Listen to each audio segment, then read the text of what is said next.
الحمد لله نستعينه ونستغفره ونؤمن به ونتوكل عليه ونعوذ بالله من شرور أنفسنا من يهده الله فلا مضل له ومن يضلل فلا هادي له وأشهد أن لا إله إلا الله وحده لا شريك له وأشهد أن سيدنا ومولانا محمدا عبده ورسوله صلى الله عليه وسلم. أما بعد فأعوذ بالله من الشيطان الرجيم. بسم الله الرحمن الرحيم. وأنفقوا في سبيل الله ولا تلقوا بأيديكم إلى التهلكة وأحسنوا فإن الله يحب المحسنين. میرے محترم بزرگ اور بھائیوں، اللہ تعالیٰ نے قرآن مجید کے اندر ہم سے یہ ارشاد فرمایا ہے، وقال ربکم ادعونی استجب لکم، کہ تمہارے رب نے تمہیں کہا ہے کہ مجھ سے مانگو، مجھے پکارو، مجھ سے مانگو، میں تمہاری پکار کو سنتا ہوں اور اسے قبول کرتا ہوں. استجابہ کے معنی ہے کسی بات کو قبول کرنا، لے لینا. میں تمہاری دعائیں سنوں گا اور تمہارے کام بناؤں گا. یہاں پر اللہ تعالیٰ نے رب کا لفظ فرمایا ہے. رب کیسے کہتے؟ جو ساری ضرورتیں پوری کرے، ہر ضرورت پوری کرے، ہر ایک کی ہر ضرورت پوری کرے، وہ اللہ ہے، وہ اللہ ہے. آج کل لوگ کہتے ہیں کہ سائنس نے بڑی ترقی کر لی. ٹھیک ہے، سائنس نے ترقی تو کر لی ہے، لیکن سائنس بارش نہیں برسا سکتی، انسان کے لیے پانی نہیں بنا سکتی. ساری دنیا کی سائنس مل جائے اور انسانوں کے لیے وہ پانی بنائے کہ جی ہم اب پانی انسانوں کو ہم فراہم کریں گے، یہ نہیں کر سکتے. انسانوں کے لیے روزی، جو انسان کی ضرورت ہے، کھانا پینا، گندم، چاول، دانے، یہ چیزیں کوئی دنیا کی مخلوق نہیں بنا سکتی. رزق جو انسان کی ضرورت ہے، یہ اللہ کے سوا کوئی نہیں دے سکتا انسانوں کو. ہوا ہے، ہوا، اگر اللہ تعالیٰ اپنی ہوا کو بند کر دے تو کون ہے جو ہواؤں کو چلائے گا؟ انسان کی ہوا اس کی ضرورت ہے، ہوا انسانوں کی ضرورت ہے. یہ ضرورت جو ہے یہ اللہ تعالیٰ کے سوا کوئی نہیں پوری کر سکتا. اگر اللہ تعالیٰ یہ ارشاد فرما دے کہ کل سے ہماری ہوا بند ہے، اللہ تعالیٰ یہ حکم دے دے، ہوا تو اللہ کی ہے، اللہ تعالیٰ یہ حکم دے دے کہ میں نے اپنی ہوا کو بند کر دیا ہے اور اب میں ہوا نہیں دوں گا، تو کون سی کمپنی ہے جو ہمیں ہوا دے دے؟ اللہ تعالیٰ اپنے سورج کو روک دے. اللہ تعالیٰ قرآن پاک میں فرماتے ہیں اگر ہم ہمیشہ دن رکھیں اور ہم ہمیشہ رات رکھیں تو کون ہے جو دن کو رات سے بدل دے، رات کو دن سے بدل دے؟ ایسا کوئی نہیں. اللہ تعالیٰ اپنی سورج کو روک دے. آج کل ہم رات کو اتنے پریشان ہوتے ہیں جی بجلی چلی گئی، کام نہیں ہو رہا. اب اگر دن میں بھی اللہ تعالیٰ سورج روک لیں اور سورج کی روشنی کو ختم کر دیں تو انسانوں کو کتنی پریشانی ہوگی. تو انسان کی ہر ضرورت، ساری ضرورتیں صرف اللہ پوری کرتے ہیں. اللہ وہ ذات ہے جو انسان کی ساری ضرورتوں کا بندوبست کرتا ہے. اسی کا نام رب ہے. رب کسے کہتے ہیں؟ جو انسان کو پالنے والا ہے. پالنے کا مطلب یہ نہیں کہ صرف کھلانا، بلکہ اللہ تعالیٰ انسان کو کھلاتے بھی ہیں، پلاتے بھی ہیں، اس کے ہوا کی، پانی کی ساری ضرورتیں پوری کرتے ہیں. پھر انسان کے جسم کی ضرورت ہے، اس نے کھانا اندر ڈال دیا، اس کھانے کو اس کے اندر پروسیس کر کے، اس پر محنت کر کے اس کو غذا بنانا، اس کو جسم کے لیے طاقت بنانا، خون بنانا، اور جو فضلہ ہے، جو نجاست ہے، اس کو باہر پھینکنا، یہ کون سی مشینری کر سکتی ہے؟ کوئی مشینری ہے؟ دل کو خون کی، دل سارے جسم میں خون پہنچاتا ہے. اب دل چل رہا ہے، اس کو کون چلا رہا ہے؟ گردوں کو کون چلاتا ہے؟ پھیپڑوں کو کون چلاتا ہے؟ معدے کو کون چلاتا ہے؟ ایک بچہ تھا تو بتایا کہ جی اس کی آنت ہی نہیں ہے. آنت نہیں ہے تو آنت کے نہ ہونے کی وجہ سے جو اس کے یعنی جو کھاتا ہے پیتا ہے، اب وہ باہر کیسے نکلے؟ تو ایک تھیلی لگائی ہوئی، یہاں پہ آپریشن کیا گیا، ایک تھیلی لگائی گئی اور اس تھیلی کے اندر ہر وقت نجاست آتی رہتی ہے. اللہ کا کتنا کرم ہے کہ اللہ تعالیٰ نے ہمارے معدے کا، آنتوں کا، جگر کا، مثانے کا اور دل کا، پھیپھڑوں کا ایک نظام اندر اللہ نے چلایا ہوا ہے۔ یہ کون ہے؟ یہ رب ہے، یہ اللہ ہے، اور اللہ کے سوا کوئی نہیں۔ فَذَلِكُمُ اللَّهُ رَبُّكُمْ خَالِقُ كُلِّ شَيْءٍ لَا إِلَٰهَ إِلَّا هُوَ، یہ تمہارا رب ہے اللہ، جو ہر چیز کو پیدا کرنے والا ہے، اور اس کے سوا اور کوئی نہیں ہے جو تمہاری ضرورتوں کو پورا کرے۔ تو اللہ تعالیٰ انسان سے کہتے ہیں کہ انسان، جب تیری ہر ضرورت ہم پوری کرتے ہیں تو تو مانگتا کسی اور سے کیوں؟ کسی اور سے کیوں مانگتا ہے؟ کسی اور کے پاس جاتا کیوں؟ اللہ کے خزانے بھرے پڑے ہیں، اللہ کے خزانوں میں کمی نہیں آتی ہے، اور اللہ کے خزانوں سے لینے کا راستہ کیا ہے کہ انسان اپنی بندگی اللہ کے سامنے رکھے اور اللہ سے مانگے۔ ایاک نعبد و ایاک نستعین، اے اللہ ہم تیری بندگی کرتے ہیں، ہم صرف اللہ تعالیٰ کی بندگی کرتے ہیں صرف، اور صرف اسی سے مدد مانگیں گے، ہم کسی سے کچھ نہیں کہیں گے۔ اللہ ہے جو ہمارا اللہ ہے، وہ بہت طاقت والا ہے، اس کے بڑے خزانے ہیں۔ تو اللہ تعالیٰ نے ہم سے فرمایا ادعونی، مجھ سے مانگو، مجھ سے مانگو، اور استجب لکم، یہ نہیں فرمایا کہ مانگو۔ اچھا بعض اوقات لوگ یہ کہتے ہیں جی میں تو بڑا گناہگار ہوں، تو یاد رکھیں اللہ گناہگاروں کا بھی رب ہے، اللہ کافروں کا بھی رب ہے، اللہ ساری مخلوق کا رب ہے۔ اللہ تو کافروں کو بھی پال رہا ہے، اللہ تعالیٰ کافروں کے لیے بھی بارشیں برساتا ہے، اللہ تعالیٰ ان کے لیے بھی روٹی روزی کا بندوبست کرتا ہے، ان کی ضرورتیں پوری کرتا ہے، اللہ سب کو دینے والا ہے۔ تو کبھی بھی یہ نہیں کہے کہ میں تو بڑا گناہگار ہوں جی، میں کیسے اللہ سے دعا کروں؟ نہیں، کوئی آپ سے کہے جب میرے لیے دعا کرو تو یہ نہیں کہنا چاہیے میں تو بڑا گناہگار بنا ہوں، فوراً دعا کرنی چاہیے۔ بھائی آپ نے مجھ سے دعا کے لیے کہا، اللہ تعالیٰ آپ کو دنیا اور آخرت کی عافیت عطا فرمائے، دنیا اور آخرت کی خوشی عطا فرمائے۔ تو ایک بات تو یہ ہو گئی۔ دوسری بات یہ ہے کہ اللہ سے کیا مانگنا چاہیے؟ تو اللہ تعالیٰ نے قرآن کریم کے اندر کچھ دعائیں ایسی ہیں جو ہمیں سکھائی ہیں۔ ایک دعا بڑی اہم دعا ہے، وہ ہے اہدنا الصراط المستقیم، جو ہر مسلمان کے لیے مانگنا ضروری ہے ہر نماز میں۔ جب بھی نماز پڑھے گا تو نماز میں سورہ فاتحہ پڑھے گا، اور اس سورہ فاتحہ میں اللہ تعالیٰ سے مانگے گا کہ اللہ مجھے ہدایت عطا فرما۔ ہدایت کسی کہتے ہیں؟ ہدایت اس کو کہتے ہیں، ہدایت کہتے ہیں رہنمائی کو۔ ایک آدمی یہاں سے جا رہا ہے صدر، اب وہ کیسے جائے گا اس کو پتہ ہی نہیں کہ بھئی راستہ کہاں سے جائے گا، بھئی مشرق سے جاؤں گا، مغرب سے جاؤں گا، شمال سے جاؤں گا، جنوب سے جاؤں گا۔ آپ نے اس کو ایک سڑک پر لے گئے اور اس سڑک پہ جا کر آپ نے اس کو کہا بھائی یہ سڑک سیدھی، جب آپ اس پہ چلتے رہیں گے، آ کے کسی سے پوچھتے رہیں، آگے جا کے آپ کو صدر نظر آئے گا، آپ صدر پہنچ جائیں گے۔ تو اس کو ہدایت کہتے ہیں کہ انسان اپنی منزل تک پہنچ جائے، اپنے مقصد کو حاصل کرے۔ ہمارا مقصد دنیا نہیں ہے، کیونکہ دنیا میں تو بہت تھوڑی سی زندگی ہے، ہم دنیا میں چند دن کے مہمان۔ آج کل تو یوں ہو رہا ہے کہ صبح آدمی ہنستا کھیلتا کھاتا پیتا اور شام کو قبرستان، شام کو موت، اور اللہ کے پاس چلا جاتا ہے۔ دنیا مقصد نہیں ہے، دنیا میں رہنا نہیں ہے۔ اگر دنیا مقصد ہوتا تو مقصد تو انسان سے چھینا نہیں جا سکتا۔ دنیا تو اس سے، اگر ایک آدمی نے 100 سال بھی دنیا کمائی، پھر جب وہ مرے گا تو اس سے اس کی دنیا تو چھن گئی۔ تو دنیا کیا مقصد ہے؟ دنیا مقصد نہیں ہے۔ مقصد انسان کا کیا ہے؟ ان الی ربک الرجع وان الی ربک المنتہی ثم الی ربکم ترجعون الی مرجعکم والی المصیر۔ یہ مختلف الفاظ سے اللہ نے انسان کے مقصد کو بیان کیا ہے کہ انسان تجھے اللہ کے پاس جانا ہے۔ اللہ کے پاس انسان جائے اور اللہ تعالیٰ کے سامنے، اللہ کے دربار میں وہ سرخرو ہو جائے، کامیاب ہو جائے، اللہ تعالیٰ اس سے خوش ہو جائے۔ اس کی مثال یوں ہے، جیسے ایک ہمارا ملازم ہے اور اس ملازم سے ہم نے کہا کہ بھائی اسلام آباد جاؤ اور فلاں آدمی سے ملو اور یہ جو ہمارا کام ہے یہ کر کے آ جاؤ۔ اس کو ہم نے آنے جانے کا ٹکٹ دیا، ہوٹل کا کرایہ، گاڑی کا کرایہ، سب کچھ۔ 3 دن کے بعد واپس آیا۔ ہم نے اس سے پوچھا بھائی کیا ہوا؟ کہہ رہے بڑا مزہ آیا، میں یہاں سے جہاز میں گیا، جہاز میں آیا اور کھایا پیا، فلاں ہوٹل میں چلا گیا، مری چلا گیا، میں نے بہت تفریح کی، بہت مزے اڑائے۔ بھائی ہمارا کام، جی کام تو نہیں کر سکا۔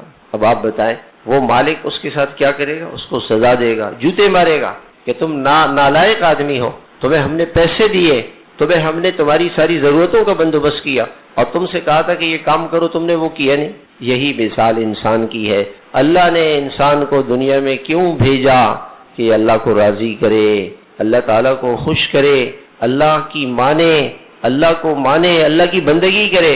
یہ کھیل تماشوں میں لگ گیا، کھیلنے میں، تماشوں میں، بلڈنگیں بنانے میں، جائیدادیں جمع کرنے میں، حکومت کرنے میں، ان چیزوں میں لگ گیا۔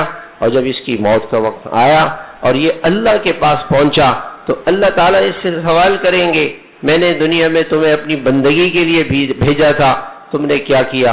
یا اللہ میں تو بہت انجوائے کیا دنیا میں، بڑے مزے اڑائے، اپنی مرضی والی زندگی گزارتا رہا۔ آپ نے فجر کی نماز پڑھی تھی کہ نہیں پڑھی تھی؟ کیوں؟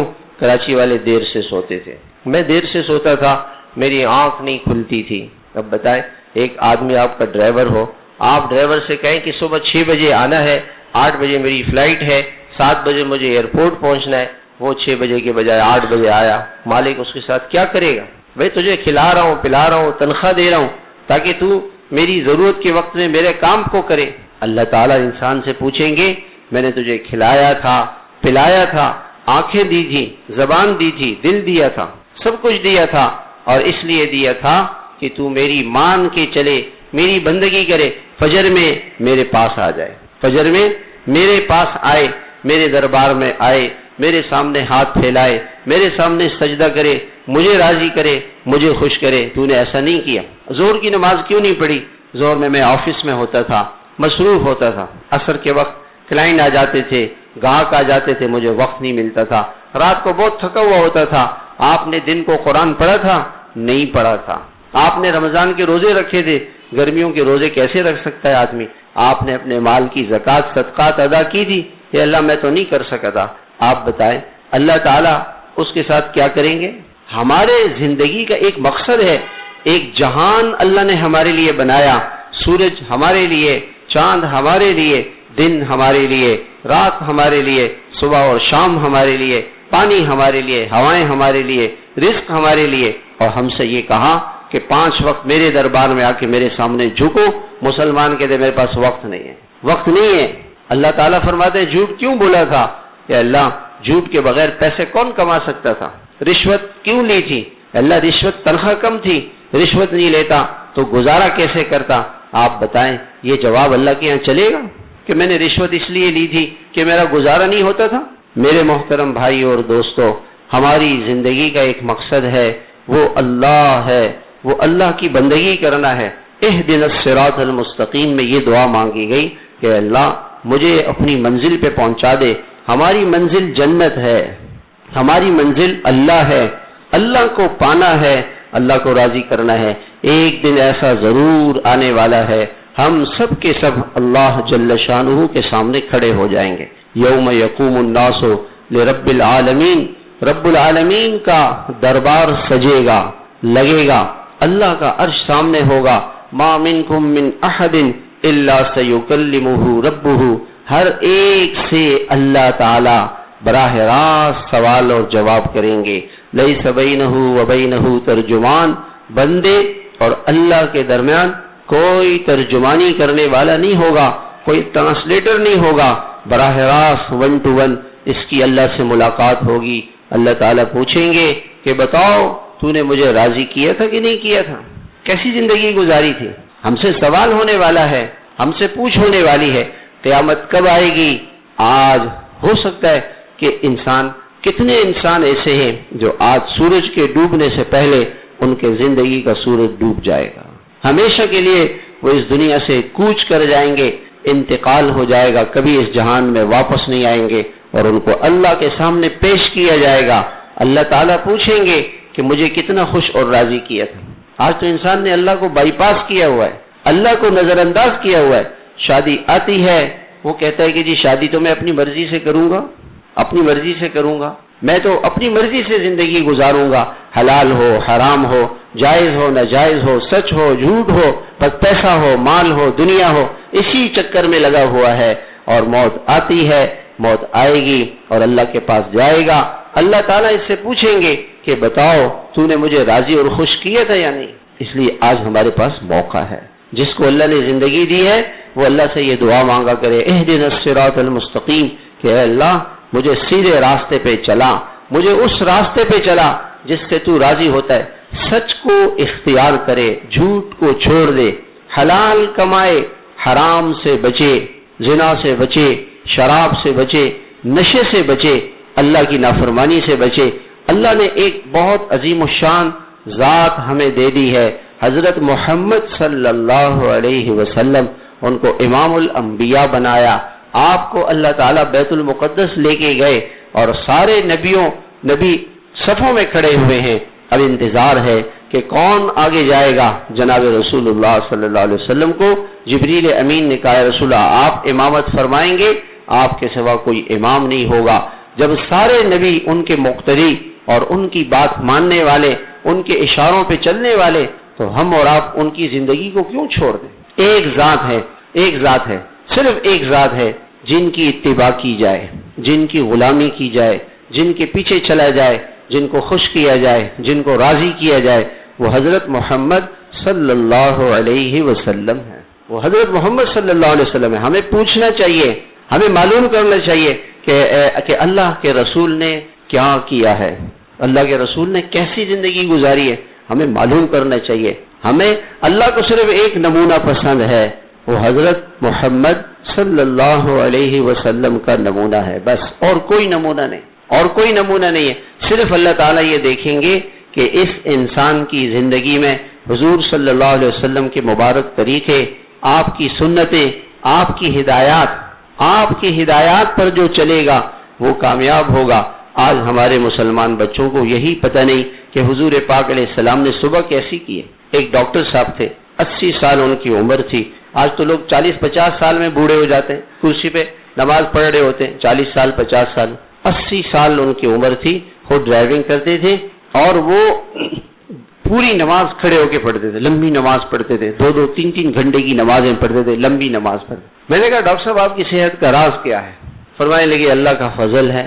میں نے کہا نہیں آپ نے کیا کیا ہے؟ فرمایا کہ دیکھو حضور صلی اللہ علیہ وسلم کی زندگی کو اختیار کرو، آپ کی سنت والی زندگی۔ میں نے کہا وہ کیا زندگی ہے؟ کہ رات کو جلدی سو، عشاء پڑھ کے سو جاؤ، صبح جلدی اٹھ جاؤ، تمہاری صحت ٹھیک رہے گی۔ یہ نیو کراچی میں ایک حکیم صاحب تھے، بڑے مشہور آدمی تھے، بڑی اچھی ان کی صحت، 75 سال عمر، 8-8 گھنٹے مریضوں کو بیٹھ کے دیکھتے تھے۔ لوگوں سے پوچھتے تھے حکیم صاحب آپ کون سے کشتے کھاتے ہیں؟ کہتے میں کوئی کشتہ نہیں کھاتا ہوں۔